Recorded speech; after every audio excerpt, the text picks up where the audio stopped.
kontento si Calvin Oftana sa kanyang successful stint sa PBA. Kahit pa may 2 championship na ang TNT Tropang Giga, this forward nais pa rin niyang makipaglaban para sa marami pang titulo. Ayon kay Oftana, gusto niya na bawat conference ay title contender ang kanyang kupunan, na nakapapanalo lang sa 2024 PBA Governors Cup, ilang linggo na ang nakakaraan. Saad pa ng Cebuano forward, hindi lang para sa kanya ang tagumpay na nakuha niya sa PBA. Inaalay niya rin ito sa kanyang mga teammates, pati sa kanyang pamilya na patuloy ang suporta sa kanya. Nandun na yun. Yung first championship ko, buntis pa lang yung asawa ko. Tapos ngayon is nakikita na ng anak ko. Just naiintindihan na niya yung laro. Kahit nag-cheer siya sa kabilang grupo, pero nakikita ko yung sigla niya. And siya yung sila ng asawa ko yung naging inspirasyon ko.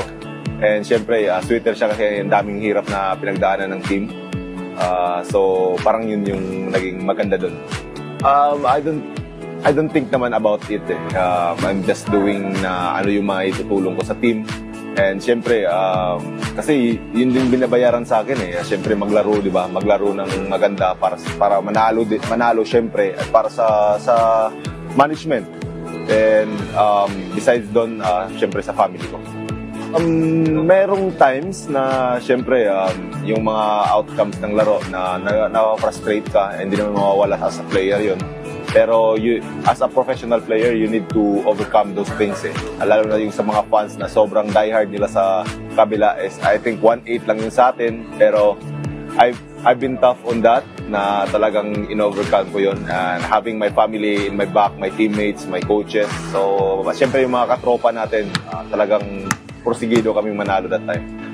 I don't want to say that Tokentex Dynasty, but I'm making my own path sa team.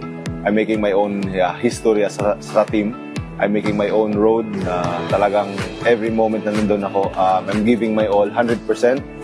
And I'm giving it to the fans, to my family, to the coaches. Talagang binubuhos ko yun. Sabi ko nga, kung bibigyan lang ako ng kumpiyansa ng coach ko, ng mga teammate ko, papakamatay ko para sa kanila. I don't want to say it, but I want every conference na nandun tayo sa contender eh. We're a contender, pero I want something na nandun tayo sa top palagi na parang we need to